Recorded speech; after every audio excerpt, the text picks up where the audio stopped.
you're going to keep thinking about writing that book? What's stopping you from getting started? Well, that is exactly what we're going to be talking about today. Hey, Francine, how you doing? Good. How are you today?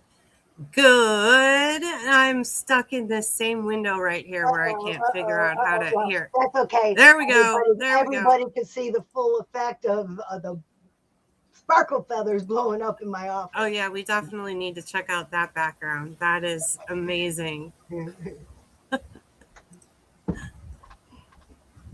So we're we're going to talk about something today that is, I mean, one of my favorite things to help people with, and it's getting started on that creative project that, well, you've explained it to me earlier, Francine, that feeling that you had when you were thinking about writing your book. When I first started, I knew nothing about it. I just knew that I wanted to write a book because I was writing a dissertation and I stopped going to school, but I had 168 pages written that I didn't want to waste, right? Mm-hmm. So I Mm-hmm. started thinking about writing a book, but I had no idea. And the funny part about it is I had to go through this whole process because the original book I wanted to write based on my dissertation kind of went on a different, sorry, there's a gnat, kind of went on a different path. I started going down, I want to publish the research for my dissertation. And then I took a turn into needing to make a personal change in my life. So instead of organizational change, which was my original topic, it branched off into personal change. And then I wrote the 6 step process of personal change. And now I really had something I wanted to write about, but I had no idea how to do it. I wish there were people like us doing what we're doing to guide me along the way rather than find the wrong people, waste a bunch of time and money, get frustrated. Then I found the right people, but it could have happened so much easier and so much quicker if I had the right people behind me. And now I'm in the position to help other people. I just realized what the problem is. I need some light. Oh, I was like, what problem? There's a problem? There we go. I was wondering why I look so washed out and dull. All right, that looks better now. Well, I also really relate to this feeling. I mean, it strikes me a lot with different projects, but I mean, I'm even experiencing it a little bit with writing the anthology. And because of this episode, I was thinking a little bit about what's stopping me from writing and finishing it, because this is like half done at this point. So, um, one of the things that I've been telling myself is that I don't have the right time to sit down and do it. Like either um, I have too many distractions going on right now, so I'm not even going to try and start on that.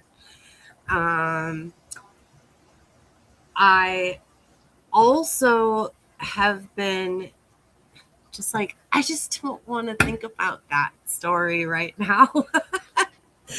That has come up a lot. And for some of you, you might not be writing a lighthearted, easy story that's a ton of fun. It might kind of be therapeutic, like you were talking about, Francine, with the personal change. And while it is very therapeutic, sometimes I'm just like, I don't feel like going that deep right now. So I know that there's other people that are out there that are probably thinking some of these same things. So let's cover those two, Francine. When it's not the perfect moment to write, but you know that you've got something coming up, you want to get it done it's important to you. What do you do? That when I don't feel like I want to write, that's when it's most important that I do write. Get those feelings of why you don't want to write down on paper. And you could work through those. Sorry, little noise in the kitchen. You could work through those feelings by writing. You don't have to write a perfect paragraph every time you sit down to write. Just get your feelings on the paper. Whether anyone ever sees it or not, it's for your own benefit.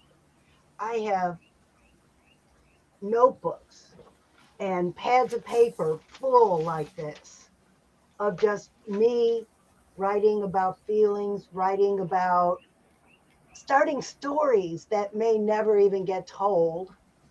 And the funny thing is, I might go back to these stories 6 months, 3 years from now and say, ooh, I don't know why I didn't finish this story.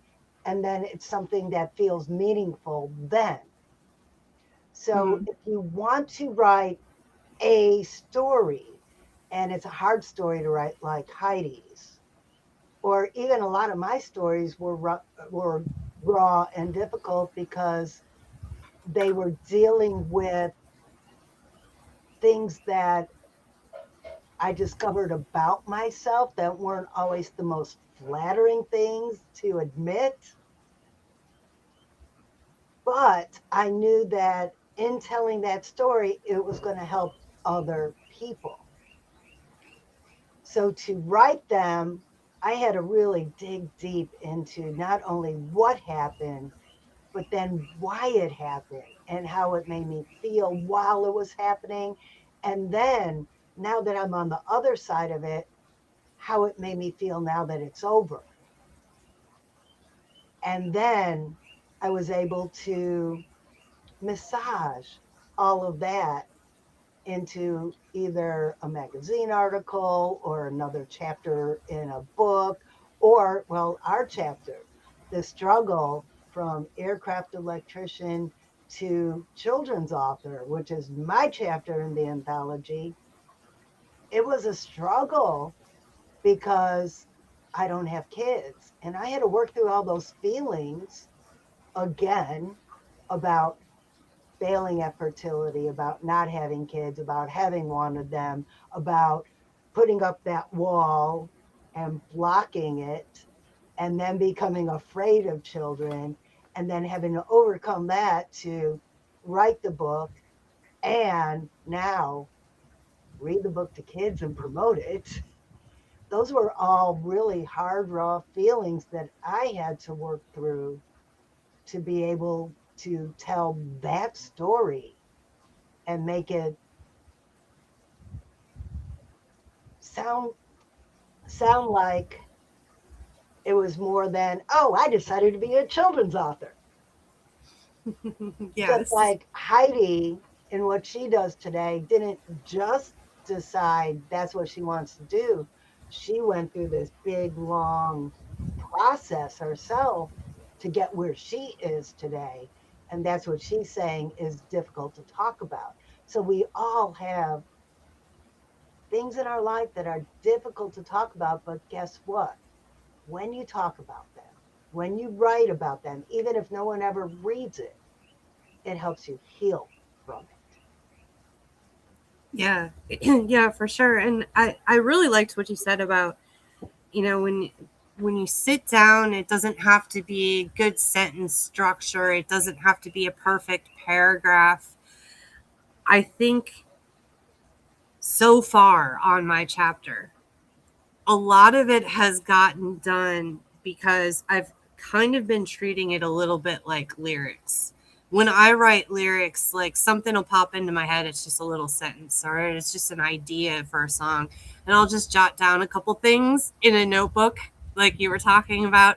And that notebook is like the ever growing notebook of ideas I can go to when it's time to write a song. And trying to think about writing this story out in a way that is small enough that I can tackle it, even when I'm not feeling like it. And so, what that comes down to really is building a new habit, and that we're more like our dogs than we like to think about sometimes. We love getting a reward, we love getting a treat. So when things seem really difficult to get started, cut down your expectation of what needs to happen in that period of time. So, if you're finding that you're not sitting down and writing like you'd like to, maybe you've had it on your list that you're going to sit down and write for an hour every day, but you just don't start. Cut that down and let's just make it really small. Let's just say that for 2 minutes, you're going to set a timer for 2 minutes and you are just going to jot down anything that's on your mind right now. Doesn't have to be story related, just needs to be words on a paper until that timer goes off. And something like that, which is so simple, you'd be like, I got 2 minutes. I could sit down and do 2 minutes of this. You'd be surprised how much can come out, and you could start making this a game for yourself too. Oh, I did 2 minutes, points for me. And now I'm done. I don't have to do anything until tomorrow. 2 minutes. But what ends up happening with this, I get a reward because I did 2 minutes and you consistently do it every day. Suddenly it's a little easier to turn the 2 minutes into 3 minutes. That 3 minutes becomes 5 minutes. Or you'll find that you get on a roll and it turns into 2 hours. Oh, yeah. Those are my favorite because all of a sudden I'm like, whew, I got a good chunk of this done today, which is extra, extra rewarding. But some days you're just not going to have that kind of energy, and it's okay. You've got 100 million things going on. So when you're trying to build a new habit, set small expectations for yourself. Like if you're training your new puppy to do tricks, you even if that dog does the smallest teeny tiny thing toward shaking your hand, it just twitches its paw a little bit, you're going to reward that dog so it gets closer and closer to doing the behavior that you want. And you can do that with yourself. Just cut your expectations down a little bit. Now, Francine, what about waiting for the perfect moment or like the perfect environment to sit down and There's write? no such thing. But no, like when I have the candles going and everything's like all quiet, I got my mood lighting. I mean, how often is that going to happen? As you could see, I had the perfect setting in my room, and then my husband decided to fix something to eat. So I had to shut the door. You can't control it. Or I don't know about you, but I live near a fire station and the train track. I could have the perfect setting, and all of a sudden a train will go by, then a ambulance will go by. Oh wait, and I live by the Navy base, so then a helicopter is going to buzz my house. There's no such thing as a perfect moment. Get it while the getting's good. And let me tell you that I want to give a tip. This tip is it's a tip that I gave to my writing class. I teach writing at the senior center, and a bunch of people are writing their memoirs for their children and grandchildren. And they don't know where to start. Some of them don't remember. They're trying to write about their childhood and they don't remember. My tip to them, start going through old photos. And guess what? They start, not only do they start going through the old photos, old memories came up, new stories to write about came up. They were able to organize their thoughts. They took their photos and put it chronologically. So now they said, oh, now this one fits this chapter and this one fits this chapter. And now they have a starting point on what to write. And when I was writing my first book about the 6 step process of personal change, I had to write the difficult parts about how I got in that big mess in the first place, where I was 230 pounds and my liver was shutting down. I went through old photos, and then I saw the bad habits I developed from my family, the bad habits I developed in the military, the bad habits I developed learning how to do Southern cooking, because that's not the healthiest way to eat. But you see where I'm going with this. All these old photos brought back these memories. And then I was able to write a little bit about each photo and then refine these memories into something that an audience would want to read.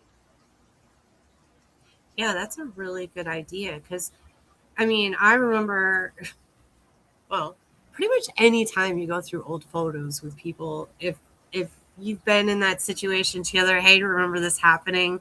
It always ends up in some funny story coming up and everybody laughing about it. Yeah, yes, yes. Yes, so that is a really great idea. I hadn't thought of that one before. What about like what about just being distracted? What do you ever feel like you just can't like sit down and focus? But that's okay. If you feel like you can't focus, get up and do something else. Clear your mind. When I can't focus, sometimes I'll just go do some housework. I'll wash up the dishes, maybe do a load of laundry, then I come back and try again. Hmm. That kinetic energy of doing something helps get that energy out so you could be more grounded and focused when you come back to Ah, that's some good advice too, Francine. I like that one. Also gets the dishes done. it. And sometimes when I'm thinking I have to do this, but oh my gosh, the kitchen's a mess, or there were 100 things I needed to do, but I decided I needed to clean my backdrop and I needed to display sparkle feathers. So I took the time today to do that first. And then when I sat down to do the stuff, it feels like the energy is moving better in my office now because I got this done. I even vacuumed the carpet. It's a beautiful thing. I've been Yes. so focused on everything, building the website and everything it took to get these Sparkle Feathers dolls for the past 18 months, and the writing the books and the marketing the books, that honestly I couldn't find anything, and I just kept covering everything, and I had that big old sheet across the room and hiding stuff behind it. It just it feels like a breath of fresh air, literally, now that I've got this done, and the ideas are flowing so much easier now. I definitely find that just picking up my space sometimes, like if I'm feeling really restless, can't sit at my desk, like there's just some random stuff laying around my desk, even just doing something little like that can help. And I was also thinking about how often it is for me that just because I left the writing area with the pen and the paper doesn't mean that my brain has necessarily stopped the writing process. So it's very often where I'll walk away and do something else. And all of a sudden, I'll have this great aha moment and be Mhm. running back to my desk to quick write it down, or I'll have my phone nearby and just quick jot a note. And that idea is the best one that I've come up with yet. And I'm not sitting there just basically hitting my head against the desk, trying to like get the story to come out. It feels much easier to just get up, go do something else. It's still working in here. It still is. You can still let it kind of simmer in the pot. it's much easier for that idea to just pop in when you let it instead of force it.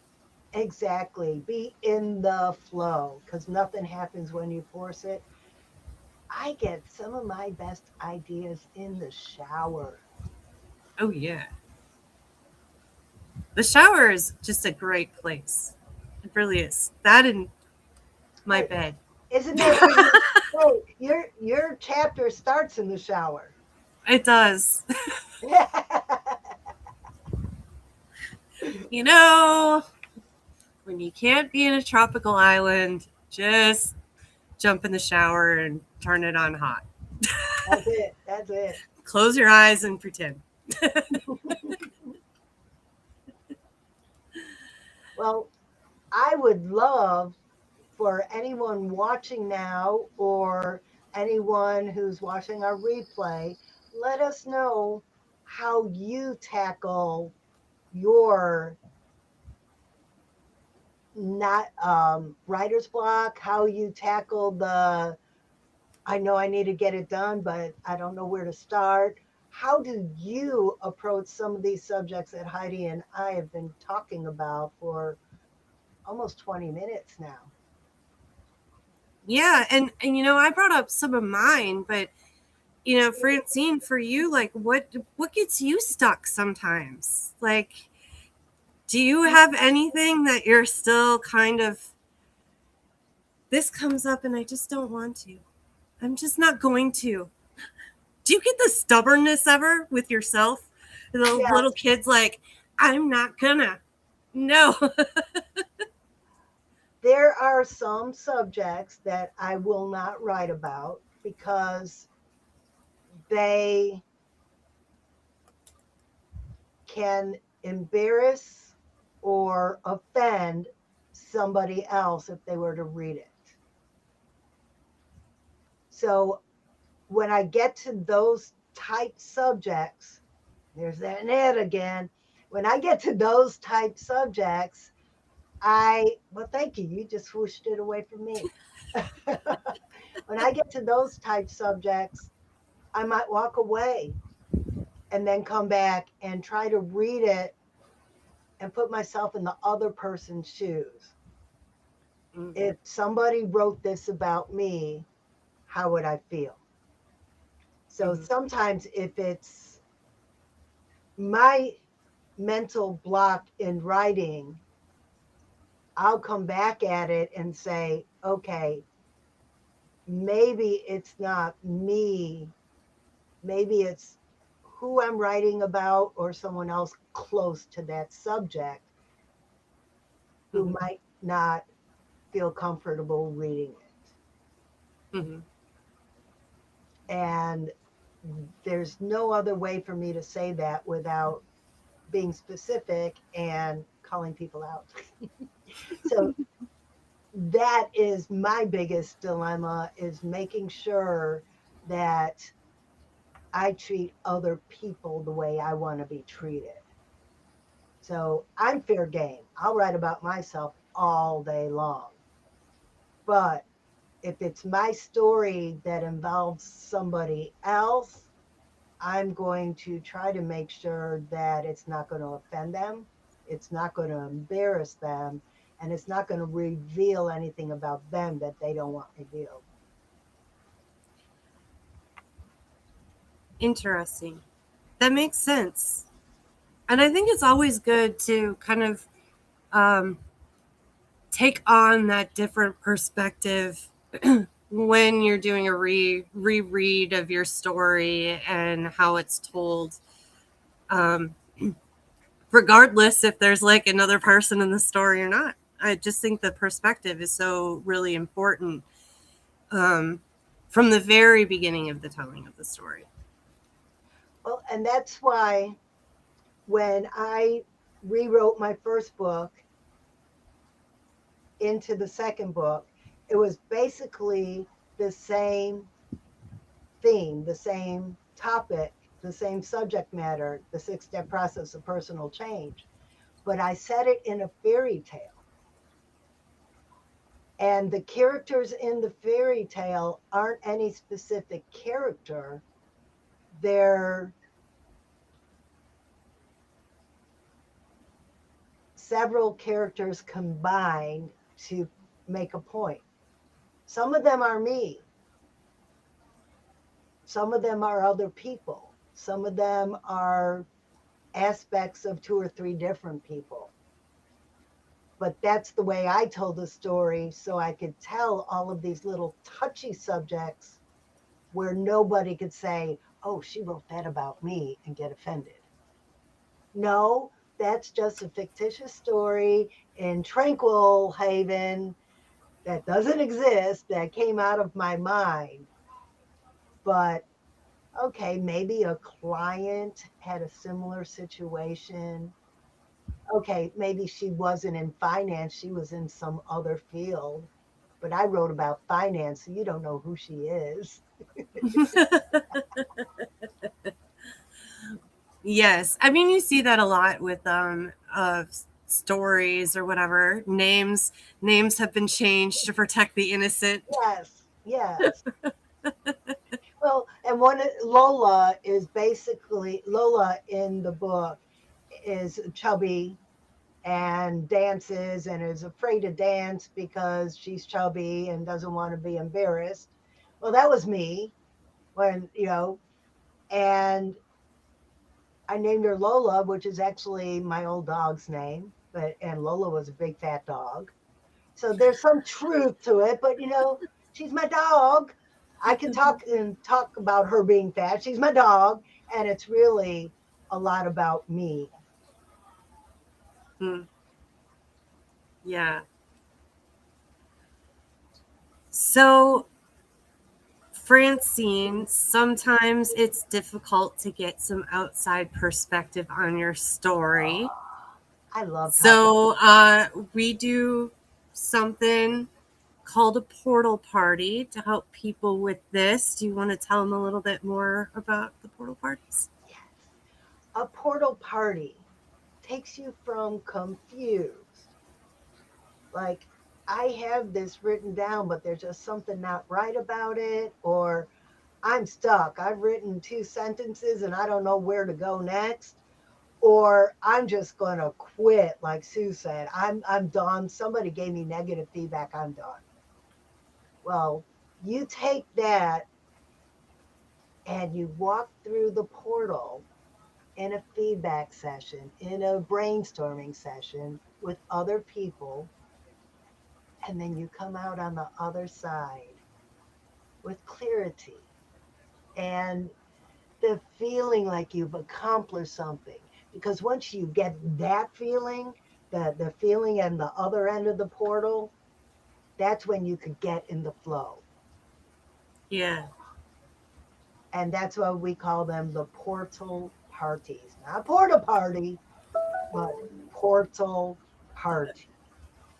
And you could schedule your own. We don't have them on any particular day of the week or time of the day. When can you make it? We'll sync up your schedule, my schedule. We'll invite all our friends. You invite your friends. We'll get together and we'll all talk about whatever creative projects we're working on, and we'll brainstorm new ideas. I just love telling Sue's story.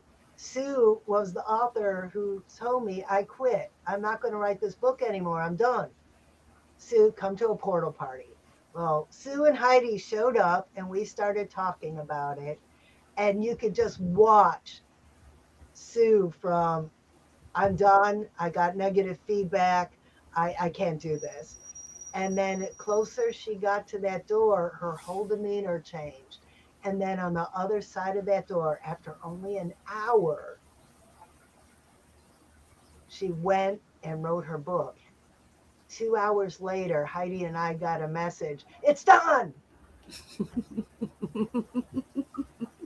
It is a pretty incredible story. And I love seeing that aha like spark. It's Yes. like it's very noticeable. Like kind of sit up a little straighter and like your eyes are all sparkly.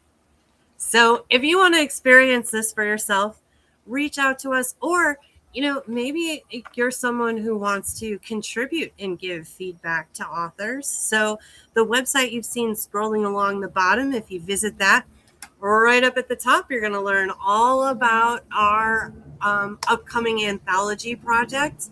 That's another great way for you to get started. You can join that. Scroll down a little bit further and you can sign up to have access to our calendar, where you're going to see all of our upcoming portal parties as they get scheduled, and you can add them to your calendar and be reminded. I hope you heard all that. A plane flew over. Yes, yes, Perfect. yes, I heard that. And I am ready to schedule some more portal parties. Fantastic. Well, I mean, time flies when you're having fun. Yes, it does. Gone like that. I really hope that you've made it to the end of this video and got some solid tips to help you, whether you're writing an article for a magazine, whether you're writing a song, whether you're writing ad copy. It's all writing and it's all part of the process. Yes. So if you can conceive it, you can believe it, and you can achieve it. From the head to the heart to the hands. Yes, you can. Man, yeah. All right, y'all.